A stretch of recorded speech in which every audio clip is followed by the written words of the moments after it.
Yo mes salutations, j'espère que vous allez bien. Pokémon, difficile de trouver des licences vidéoludiques qui ont eu autant de produits dérivés que celle-là. Dessins animés, peluches, trop kawaii et autres jouets, il en faut pour tous les goûts. Des jeux de plateau revisités façon Pokémon, de nombreux mangas, parfois quelque peu... Alors ça non plus on va pas en parler aujourd'hui, j'ai pas envie de me faire striker par YouTube. Et bien sûr, ce qui nous intéresse aujourd'hui sont les cartes Pokémon. Ces trucs que l'on s'échangeait la longueur journée dans la cour de récréation. Il y avait des cartes Yu-Gi-Oh aussi. Et il y a de cela un paquet d'années, un jeu centré sur les cartes Pokémon est sorti sur cette bonne vieille Game Boy. Oui, encore la Game Boy. Encore. Et pour ceux qui se demanderaient comment j'en suis arrivé à faire un épisode Archélo Game sur ce jeu, c'était un soir d'automne où il faisait assez froid et un ami m'avait invité chez lui pour jouer aux cartes Pokémon. Et c'est alors que... Bon alors tu joues? Ah ouais, je joue, y a pas de soucis, ouais. Ma gueule. Je viens d'avoir une idée. Je vais encore me retrouver sur une vidéo douteuse. Et c'est ainsi que je décidais de me diriger vers le laboratoire du Dr Mason, un scientifique de grande renommée spécialisé dans la recherche de cartes Pokémon. Et qui dit jeu Pokémon dit professeur bien relou qui vous lâche pas la grappe au début du jeu. Ah non mais c'est qu'il veut m'apprendre à jouer aux cartes Pokémon ce con. Eh oh ça va, hein, moi aussi j'ai un doctorat en TCG. Alors non c'est pas vrai, hein, je me suis arrêté à Bac Pro, je bosse la musique. Bon, plus sérieusement, ce qui m'a particulièrement gonflé avec ce combat de simulation, c'est qu'il est scripté comme une pièce de théâtre. Et vous devrez suivre à la lettre toutes les indications que le professeur vous donnera pendant la partie. Dans le cas contraire, vous devrez à chaque fois recommencer le tour jusqu'à ce que vous fassiez exactement ce qu'il vous a dit. Et quand vous connaissez déjà le jeu de cartes comme moi lorsque j'ai découvert ce jeu sur la Game Boy, je vous cache pas que c'est un peu chiant. Mais cette phase n'en est pas moins nécessaire pour autant. Et justement, bien que ça m'ait gonflé, je dois reconnaître que le deck utilisé pour cette phase d'apprentissage est plutôt bien conçu pour des débutants. Et cette partie nous permet d'assimiler assez vite le gameplay, mais sans perdre de temps à s'attarder sur des détails ou des subtilités que le joueur apprendra de toute façon plus tard à force d'expérience. Après cette partie contre l'un de ses assistants, le professeur Mason nous propose 3 decks de démarrage. Et les choix qui nous sont proposés ne sont pas sans rappeler les jeux de la 1G. Je choisis Bulbizarre, parce que Vampigren c'est cool. Et surtout, ce deck Bulbizarre me rappelle fortement le premier deck que j'ai eu étant gamin. Un deck basé sur le type plante, avec quelques Pokémon qui peuvent empoisonner aussi. Et c'est quand ma mère m'a acheté un deck Celebi Obscur que j'ai réellement commencé à jouer correctement aux cartes. Et je l'ai encore d'ailleurs, avec sa bonne vieille attaque feuille poison. D'ailleurs, je me rappelle que quand j'étais gamin, personne ne jouait avec les vraies règles, hein. C'était du grand n'importe quoi. Très bien. Prends-moi. Scarabouille. Ah ouais? Et ben dans ce cas, moi j'invoque Welmer qui va t'écraser ta gueule! Soro, si c'est comme ça, j'invoque Couradi. Et c'est comme ça. N'oublie pas que ton bidon ne sait pas nager. Ainsi donc, il n'atteindra pas si j'invoque Océan, héros élémentaire! Ok, très bien. Piccolo. Et puisque c'est comme ça, moi j'invoque Rotus le voyageur. Et je vais profiter de l'obtention de ce nouveau deck pour m'arrêter sur la qualité graphique du jeu. Alors déjà, outre le fait que le chara-design de la plupart des persos et la world map présentent bien, et bien mieux que les jeux de la série principale soit dit en passant, c'est le rendu des cartes sur la Game Boy qui est vraiment qualitatif. En tout cas, on reconnaît bien chacune des cartes des premières séries du TCG. Mais la comparaison se tient quand même, hein. J'adore Bulbizarre. Et quand on se dit qu'un jeu spin-off a des plus beaux graphismes que les jeux de la série principale, ça donne envie d'aller insulter les game designers de chez Game Freak. Et globalement, la qualité des textures in-game telles que les rochers, les arbres ou les statues par exemple est assez bonne dans ce jeu. Et puisqu'on est sur la direction artistique, je vais également en profiter pour parler de la musique. Et pour ça, on est plutôt bien dans les standards habituels de la licence Pokémon. Les musiques sont dans l'ensemble très bonnes, et mention spéciale à la musique des duels, qui a le mérite de donner une ambiance assez différente de ceux dont on est habitué pour les combats de Pokémon.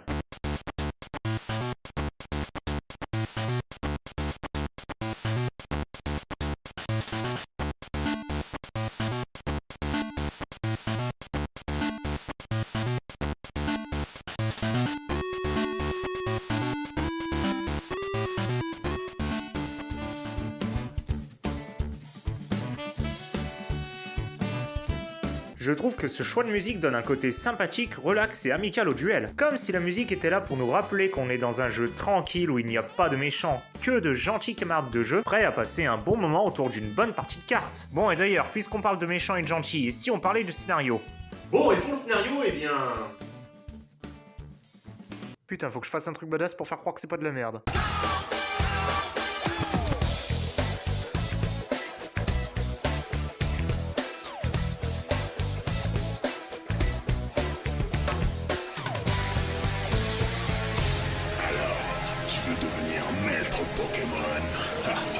Non, je suis juste venu faire une partie de cartes avec mes sahab. Inch'Allah, je gagne une médaille ou deux au passage, mais c'est cool. Oh oui, très bonne réponse du protagoniste.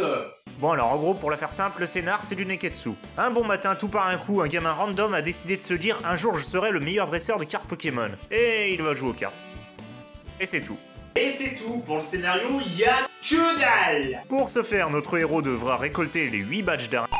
Oh pardon, les médailles de maître, pour pouvoir affronter le terrible conseil des... Les 4 grands maîtres. Bien sûr, il trouvera régulièrement sur sa route son très cher rival tout double vêtu qui n'a de cesse de se foutre de sa poire. Ah d'ailleurs, plot twist, hein, c'est lui le boss final après que vous ayez vaincu les 4 grands maîtres. Ah c'est bizarre là, ça commence un peu trop à me rappeler quelque chose. Bah ça commence à en faire des similitudes, dis donc. Et quelle joie immense lorsque votre rival vous désingue alors que vous venez de vous farcir l'intégralité du conseil 4. Et c'est d'autant plus marrant parce qu'il en rajoute une couche en se foutant de votre poire et en vous rappelant bien que vous allez devoir vous faire tout le conseil 4 du début. Maintenant, tu sais qui est le meilleur. Les cartes Pokémon légendaires m'appartiennent. Si tu en veux encore, je te donnerai une autre leçon. Mais il te faudra battre les 4 grands maîtres à nouveau.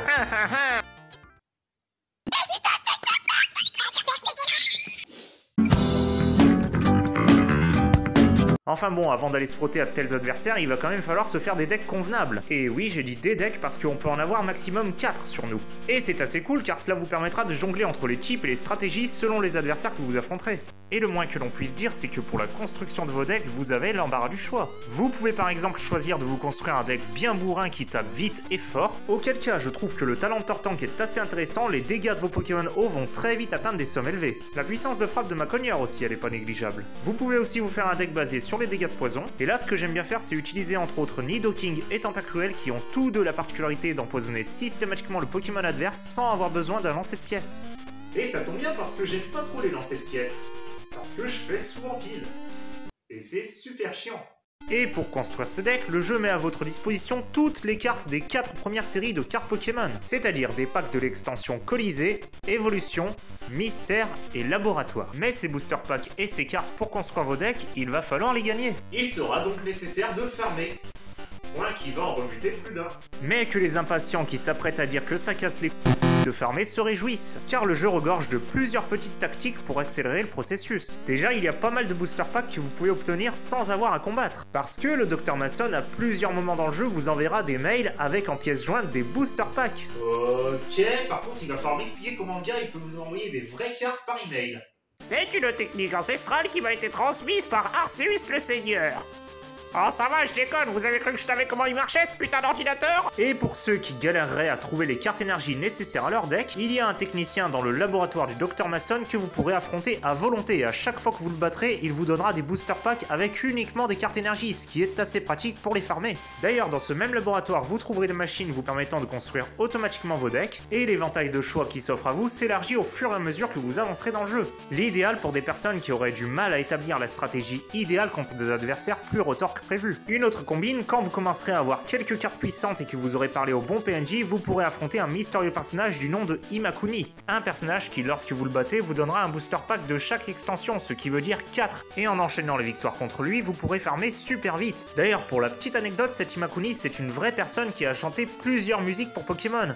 Et d'autres bizarreries aussi. Et en fait, je résiste même pas à l'envie de vous faire voir un extrait d'une de ses musiques pour vous montrer à quel point cet artiste est extravagant.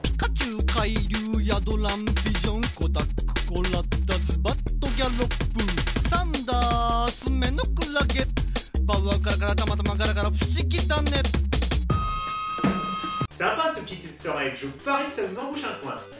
Même si c'est pas le cas, vous pouvez toujours vous abonner à la chaîne.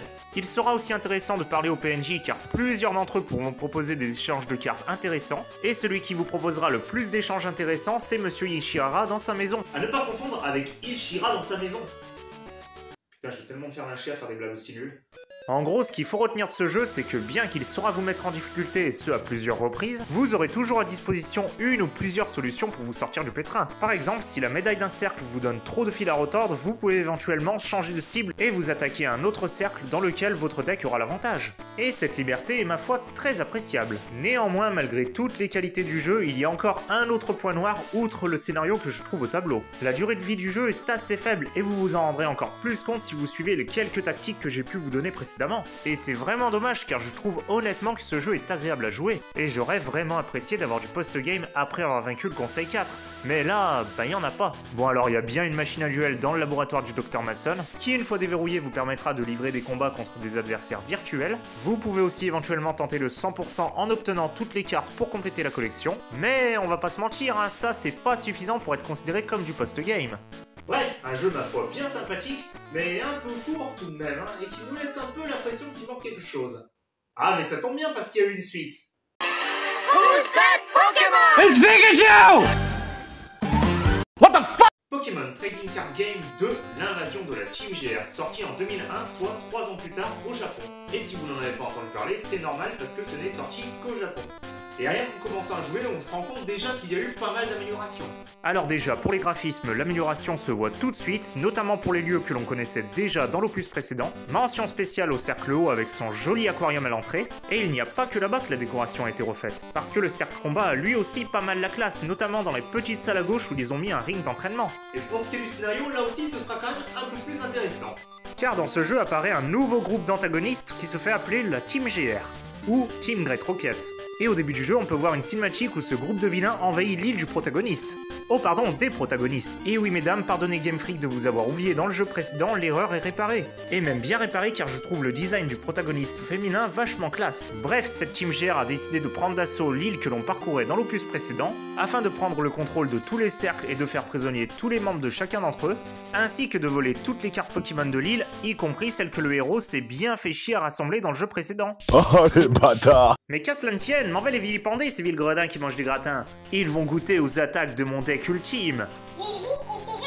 Ah merde, c'est vrai que moi aussi je me suis fait confisquer mes cartes. Voilà qui donne un prétexte parfait au jeu pour nous faire recommencer au bas de l'échelle, avec un bon deck de merde. Et quand je dis un bon deck de merde, c'est pas les decks starters de la dernière fois, hein. Bah déjà, contrairement au premier opus, ce deck vous le choisissez pas, et qu'est-ce que c'est que ces putains de chaînes d'évolution pas complètes? Le Topiqueur à 30 PV sans le Trio Piqueur, voilà qui est parfait pour se faire one shot super facilement. Et ce Miaous à la con avec ses attaques combo griffes à lancer de pièces alors que tu ne fais que des piles bon sang de bois de nom d'une pipe.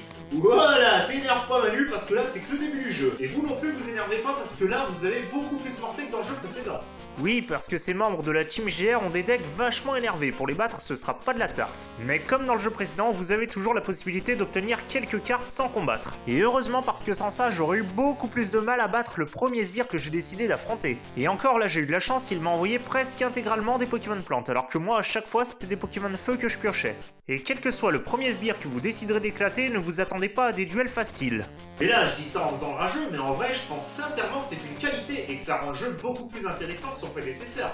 Mais c'est une fois que vous aurez viré à coup de pompe la Team GR de votre île que le jeu va devenir encore plus intéressant. Car pour libérer les derniers mètres de cercle, c'est en territoire ennemi que le jeu va se poursuivre. Avec plusieurs forteresses à traverser et de nombreuses sbires à écraser, la durée de vie du jeu a été considérablement rallongée par rapport à ce qu'on a eu précédemment. D'ailleurs je ne vais pas faire une run complète et vous détailler le gameplay du jeu dans son entièreté, tout simplement parce que... La plaine, yeah. Mais cela ne m'empêchera pas de vous parler des diverses fonctionnalités ajoutées dans cette excellente suite. Déjà, quelques nouvelles extensions de cartes pour vous donner encore plus de possibilités pour la construction de vos decks font donc leur apparition de nombreux Pokémon obscurs se jouant assez différemment des autres Pokémon que vous aviez jusqu'à maintenant. Vous avez également de nouveaux lieux à visiter, notamment certains qui vous permettront de farmer les cartes. Par exemple, vous serez heureux de constater que sur l'île de la Team GR, il y a une grande salle d'arcade. Mais c'est génial ça veut dire que je vais pouvoir me faire une partie de Dr Togetic Min Bin Machine sur arcade.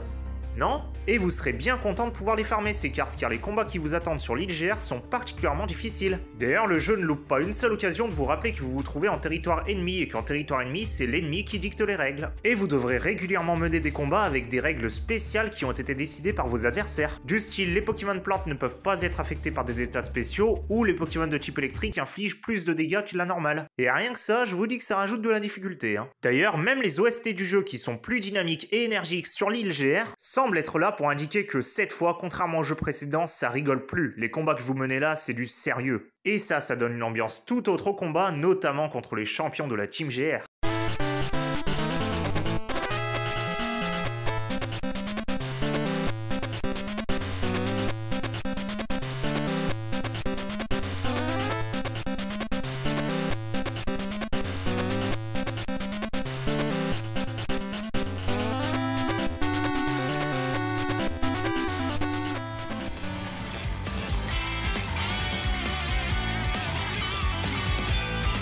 Autre petit ajout qui contribue à l'ambiance du jeu, l'expression faciale de vos adversaires change selon la situation dans laquelle ils se trouvent.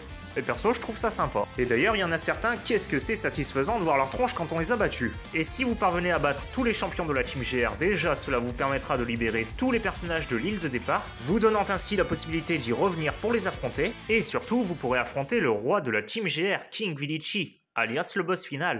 Every single drop of all you got, every single drop of all you got, every single bit of all you have, every single bit of all you have.